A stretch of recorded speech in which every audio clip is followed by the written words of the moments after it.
tudo bem? Eu sou o Otário, e a Copa do Mundo finalmente chegou. Será uma grande festa e motivo de orgulho para o povo brasileiro. Uma oportunidade única de mostrar para o mundo nossa capacidade de organizar um mega evento como este. Sem contar o grande legado social e econômico que será deixado para o país. Ah, e o melhor de tudo, essa Copa será feita sem um centavo do governo. Oh, que legal! Será mesmo? Em 2007, ano em que o Brasil foi anunciado como sede da Copa do Mundo de 2014, a CBF estimava que as arenas custariam um pouco mais de 2,6 bilhões de reais. Porém, as estimativas mais atuais é que esse valor seja, no mínimo, 3 vezes maior. Só para se ter uma ideia, dos 20 estádios mais caros do mundo, 10 estão no Brasil. Cada assento dos 12 estádios brasileiros custou em média R$ 13.500. Na África do Sul em 2010, a média foi de R$ 12.100. Na Alemanha em 2006, R$ 7.900. E no Japão em 2002, um dos metros quadrados mais caros do mundo chegou a R$ 11.600. Essa Copa já é a mais cara de todos os tempos. O Brasil gastou só em estádios o equivalente ao que a África do Sul e a Alemanha gastaram em 2010 e 2006 juntas. Inicialmente, a FIFA exigiu 8 estádios para a Copa, mas os políticos brasileiros, muito espertos, convenceram a FIFA de aumentar esse número para 12, algo inédito na história de uma Copa. E o pior, distribuídos em cidades que sequer possuem clubes de tradição. Em Manaus, por exemplo, onde a média de público mal chega a 500 pessoas por partida, agora tem um estádio com capacidade de 47 mil lugares. Mesmo juntando o público de todos os 80 jogos do Campeonato Amazonense, não seria possível encher a nova arena. E aí, fazer o que transformar em presídio ou em um circo? Ah, mas os estádios foram construídos com dinheiro da iniciativa privada. Tá de sacanagem, né?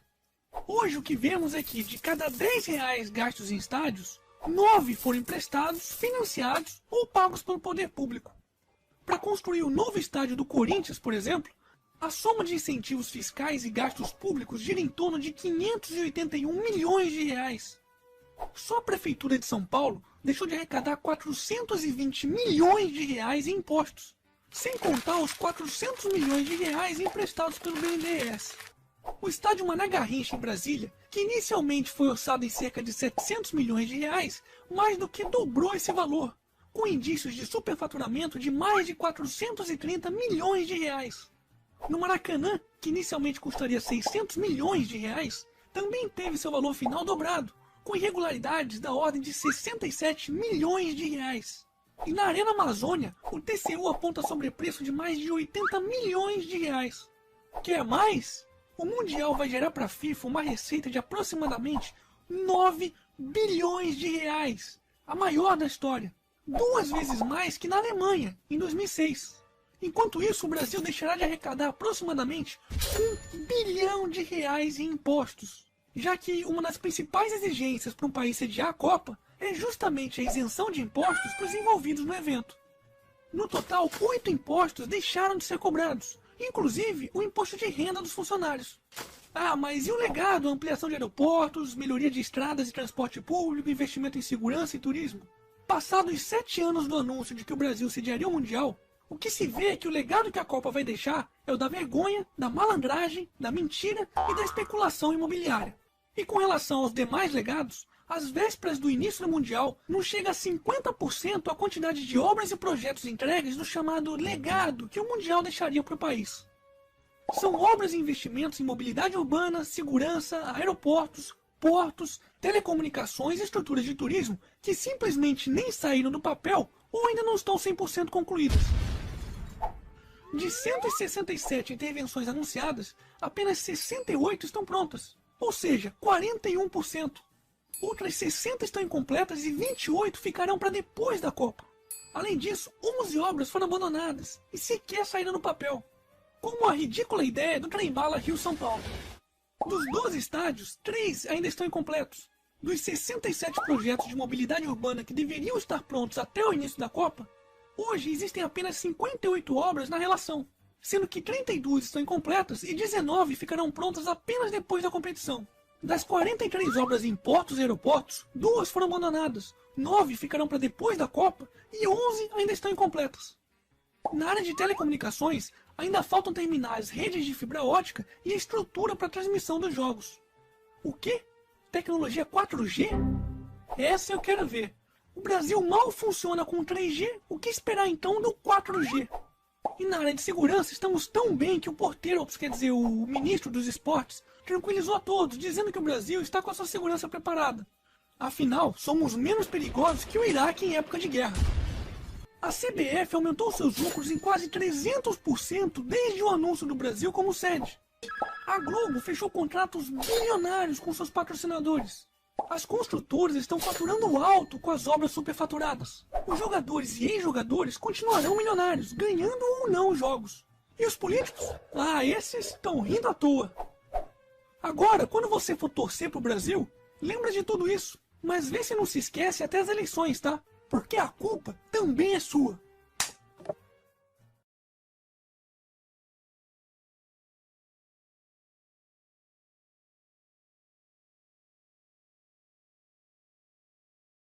O Tribunal de Contas do Distrito Federal está investigando irregularidades na compra de ônibus para turistas da Copa do Mundo. Um detalhe, os veículos só vão chegar a Brasília com o Mundial já em andamento. A empresa pública de transporte coletivo do Distrito Federal quer comprar 18 ônibus híbridos como este. Além do diesel, ele funciona com energia elétrica. No total, a previsão é gastar mais de 19 milhões de reais. Só que o Tribunal de Contas descobriu que em Curitiba, um veículo com a mesma tecnologia custou 140% menos. Eles vão ter que explicar, por exemplo, por que o ônibus de Curitiba custou R$ 433 mil e o aqui quer se pagar mais de R$ 1.090.000. São ônibus híbridos bem diferentes. Piso elevado contra piso rebaixado no Distrito Federal, sem ar-condicionado e com ar-condicionado no Distrito Federal. Como se não bastasse um investimento elevado, a expectativa era entregar os ônibus só no fim de junho, quando pelo menos 4 jogos da Copa já teriam sido realizados em Brasília. O Tribunal de Contas determinou que os prazos fossem revistos para atender aos turistas e torcedores do Mundial. Os 18 ônibus fazem parte de um programa de renovação da frota da TCB, independente da Copa do Mundo. Mas o Tribunal de Contas destaca que os veículos serviriam para atender ao projeto Copa do Mundo. Quem enfrenta o caos do transporte público todos os dias no Distrito Federal diz que o dinheiro poderia ser investido de outra forma. Não deveria comprar tão caros, mas deveriam investir em mais ônibus com esse valor.